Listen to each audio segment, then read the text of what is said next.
서러워서 더 이상은 마음속에 못 담아둘 것 같아 제 사연 한번 말해봅니다. 진짜 제 인생에 이런 일이 생길 줄이야. 어디 생각이나 했겠어요? 검은 머리 짐승이 무섭다는 걸 깨닫게 되었죠. 우선 저는 이혼녀입니다. 남편이 유책 배우자이고 정말 있는 정신 없는 정신에 혼이 쏙 빠지게 울며 불며 고된 시간 끝에 이혼을 했어요. 이때까지 워낙 힘들고 마음고생도 많이 해서 그런가 이혼하고 나서도 마냥 후련하고 기쁘지만은 않더군요. 분이 차올라요. 네, 맞아요. 저는 남편의 바람으로 이혼했어요. 아니, 정확히 말하면 제 쪽이 상간녀일 수도 있겠네요. 그쪽 입장에서는요. 처음부터 다시 돌아가서 기억을 더듬어서 사연을 말해보도록 할게요. 저는 영수학원에서 영어 강사로 일하고 있었습니다. 어느 날 일하다가 생리가 터졌는데 원래 심했던 생리통이 그날따라 유독 더 심하더군요. 제자리에 서 있지도 못할 정도로요. 결국 학원 원장 선생님께 안 되겠다 말씀드리고 조퇴해서 집에만 있었어요. 그냥 생리통이라고 생각했던 통증은 점점 심해지고 생리는 기간이 끝나가는데도 여전히 생리는 멈추지 않았어요.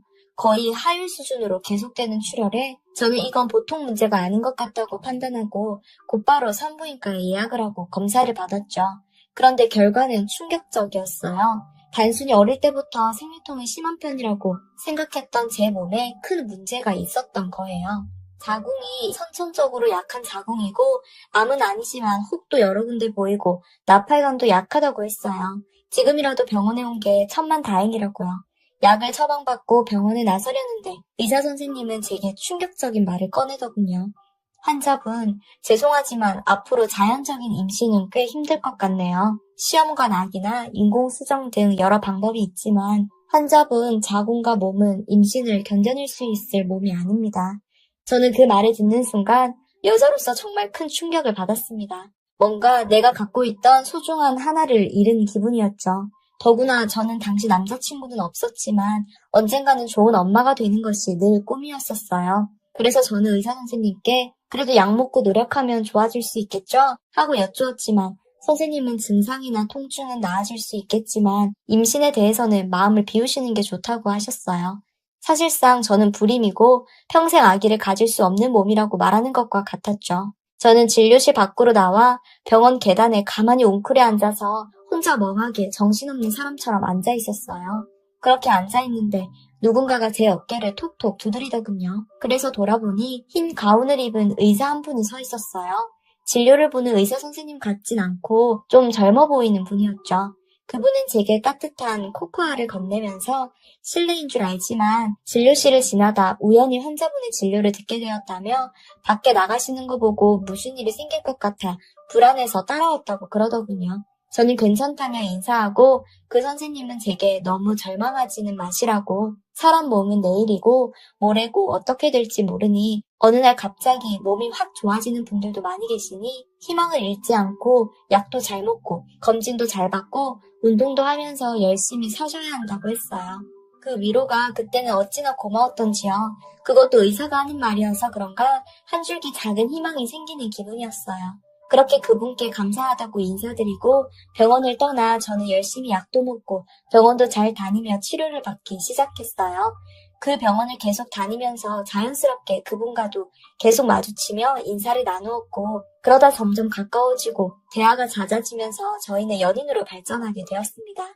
남자친구가 의사인 만큼 저를 잘 챙겨주고 제 몸과 건강을 항상 신경 써주었고 제 몸 상태를 다 알면서도 저를 언제나 사랑해주고 아껴줬어요. 저도 열심히 치료받고 긍정적으로 살려고 좋은 생각도 많이 하고 일도 열심히 했고요. 그렇게 연애를 하다 남자친구는 어느 날 제게 청혼을 했어요. 자기가 평생 지켜주고 보살펴주며 사랑해주겠다고 청혼했고 저는 좋다고 했습니다.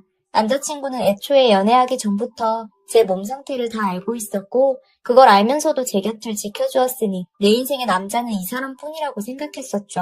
예비 시부모님께서도 남자친구를 통해 제 이야기를 다 들으셨다면서 마음고생 말고 사는 내내 그저 건강만 하고 둘이 행복하게 살라고 그거면 된다고 축복해 주었고요. 우린 결혼 준비 힘든 거 하나 모를 정도로 행복하게 준비했었죠. 이 남자와 평생을 함께한다는 생각에 그저 바보같이 행복하기만 했던 그때가 그립네요. 그렇게 저는 남자친구와 결혼식을 올리고 그 사람은 제 남편이 되었습니다. 결혼하고 나서도 남편은 의사 일을 계속하고 저도 일하던 학원에서 계속 열심히 아이들을 가르쳤어요. 양가 부모님께서는 제 몸 상태를 다 알고 계셔서 아이 얘기는 일절 꺼내지 않으셨죠. 그러나 제 행복한 마음 한켠에는 여전히 아이에 대한 갈망이 있었어요. 남편에게 몇 번 이야기를 꺼냈지만 남편은 펄쩍 뛰면서 지금 제 몸 상태로는 임신은 절대 안 된다고 반대했어요. 남편이 의사다 보니 저는 아무 말도 할 수 없이 남편의 말을 들어야 했죠. 그렇지만 길을 가는 귀여운 아이들의 모습을 보면 마음 한켠이 쓰리고 아팠습니다. 그러던 어느 날 제게 기적 같은 일이 일어났어요. 아침에 남편 출근하고 저도 학원 나가려고 현관문을 열고 나오는 길이었어요.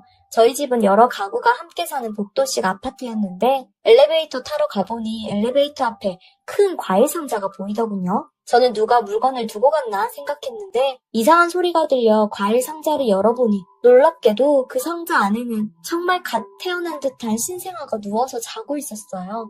저는 너무 놀라서 망설일 새도 없이 아기를 안고 집으로 들어와 아기를 보니 아기는 깨끗이 씻겨져 있었고 예쁜 베네 저고리도 입고 있었어요. 파란색인 걸 보니 아들이었죠.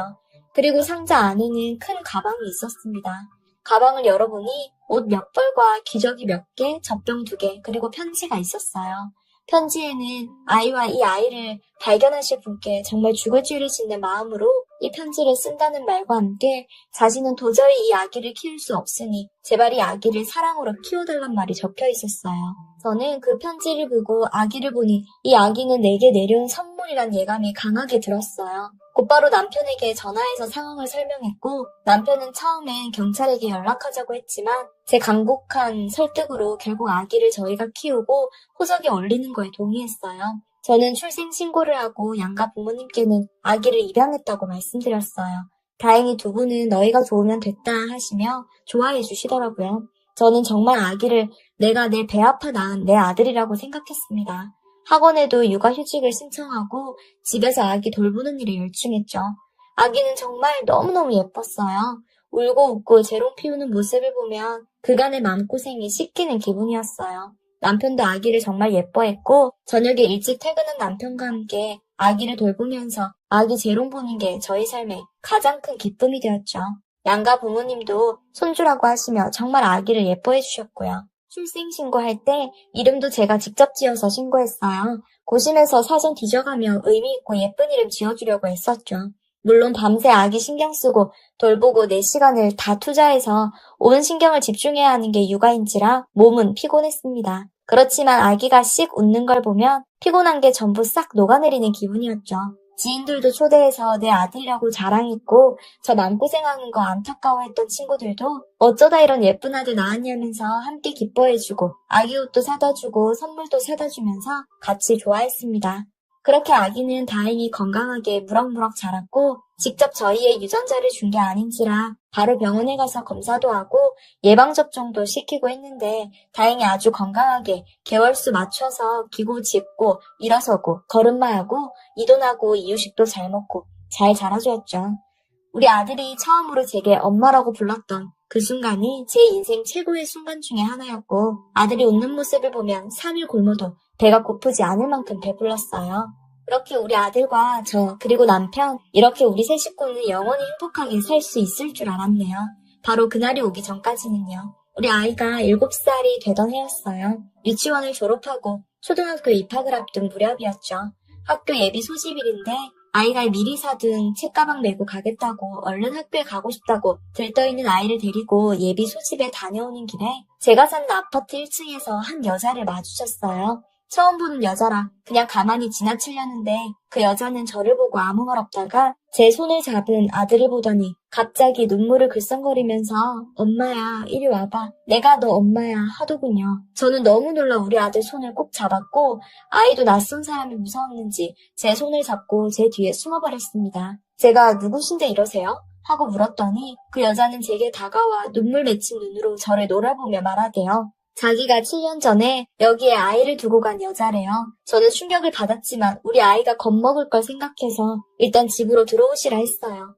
집에 들어와서 아이를 방에서 놀고 있으라고 들여보내고 그 여자와 거실에 마주 앉았어요. 그 여자는 자기가 이렇게 불쑥 찾아온 것도 죄송한데 지금부터 자기가 내 인생을 구제해줄 이야기를 해줄 테니까 정신줄 붙잡고 하나도 놓치지 말고 집중해서 잘 들으라고 했어요. 그리고 그 여자가 해준 이야기는 정말 제 인생 전체를 뒤흔들어 놓았어요. 그 여자는 자기가 제 남편과 오랜 시간 만나온 그리고 최근까지도 만나고 있는 애인 관계라고 하더군요. 제가 남편과 결혼하기 전 연애할 때부터 이미 둘은 만나고 있었다고요.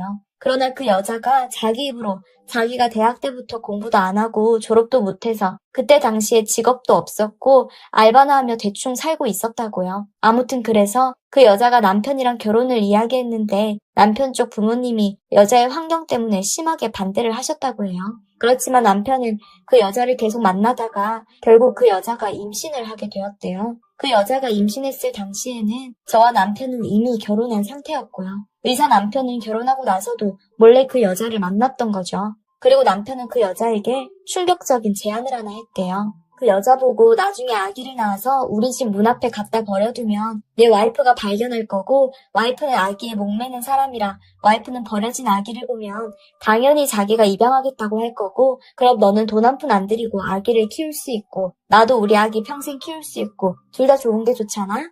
나중에 애 초등학교 들어갈 때 되면 내가 어떻게든 꼬투리 잡아 갈라설 거고 양육권도 따올 테니 그러니까 그 사이에 너는 지금 생활 청산하고 제대로 된 직업 잡아놔. 8년이면 시간 충분하잖아?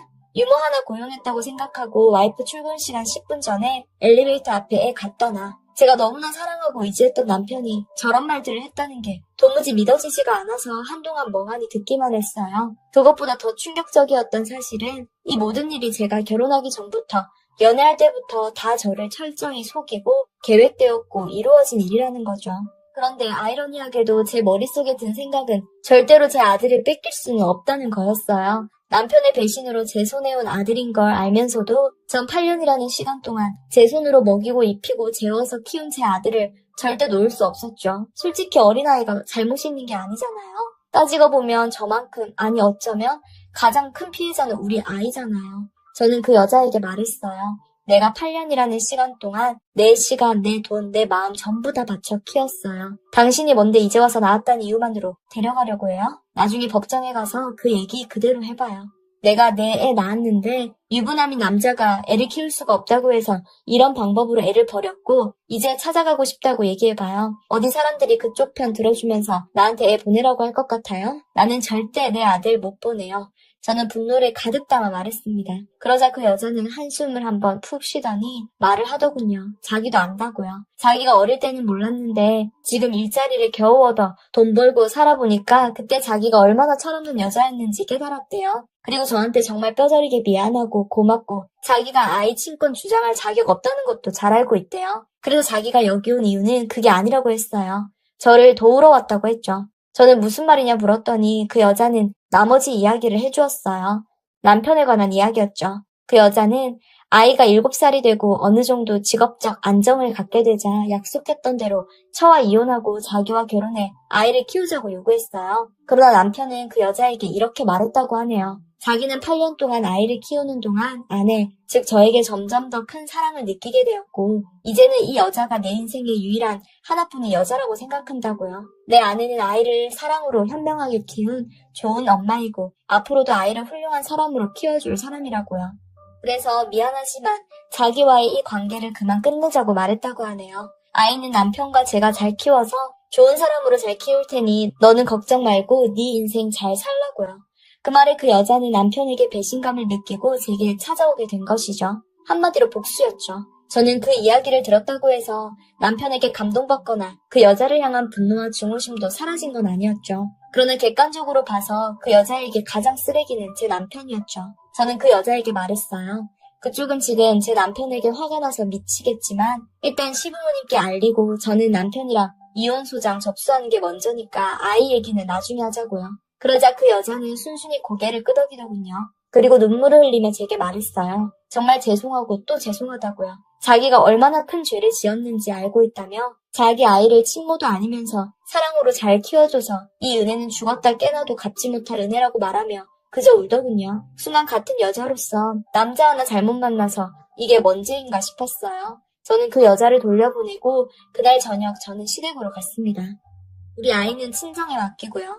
저는 남편에게 전화를 해서 지금 시댁으로 오라고 했더니 바보 같은 인간은 저녁 식사하는 줄 알고 신나서 바로 오더군요. 저는 남편과 시부모님 계신 소파에서 모든 것을 폭로해버렸어요. 그 여자가 증거라고 남기고 간 초음파 사진과 임신 테스트기, 그리고 남편과 찍은 여러 사진들을 내놓으면서요. 당연히 시부모님은 큰 충격을 받으셨고 남편은 당황해서 처음엔 이거 다 사실이 아니라는 말만 반복하다가 이내 저와 시부모님 앞에서 자기 잘못을 다 인정하더군요. 자기가 다 잘못했다고요. 그때 부모님이 반대해서 자기는 도저히 포기할 수가 없어 몰래 만나는 중에 덜컥 아이가 생겨서 어쩔 수 없이 그랬다고요. 아이를 지울 수도 없고 그 여자와 결혼도 못하니 그냥 몰래 뒤에서 이렇게 만나고 연락했던 거라고요. 저는 남편에게 당신 연애 때부터 결혼까지 쭉 나를 속이고 바람을 핀 거였고 그 상간녀 아이까지 내가 키우게 하면서 내 마음 가지고 놀며 키우게 했으니 그런 남자랑은 더 이상은 같이 못 산다고 지금 당장 이혼하자고 하니 남편은 주저앉아 눈물만 흘리더라고요. 자기가 모든 걸 잘못했지만 이제는 정말 저만 바라보며 사랑하고 평생 저랑 같이 살고 싶다고요. 그러자 시어머님은 김치 냉장고에서 김치 한 부기를 손으로 짚더니 주저앉아있는 남편 얼굴에 김치를 던졌어요. 퍽 소리나며 얼굴에 김치가 다 묻어있는 남편을 보니 조금 가엾긴 했어요. 시어머니는 네가 그러고도 사람 새끼냐고 내 배 아파하며 낳고 잘 키워서 장가도 보냈더니 이런 개망나니 같은 짓거리나 몰래 하고 있었냐고 울면서 소리쳤어요.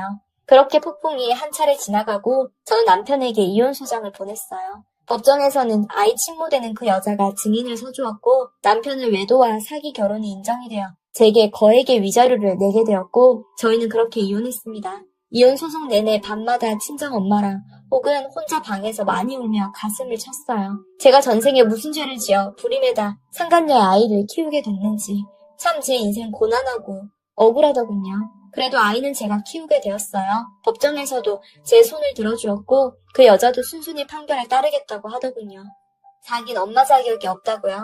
대신 저에게 자기를 이모라 칭하고 아이가 성인이 될 때까지만 가끔 아이를 한 번씩 보게 해달라고 부탁했어요. 가끔이라도 좋으니 생일이나 그런 중요한 날에요. 저는 그것도 한참 고민했어요. 아직도 그 여자가 제게는 상간녀였으니까요.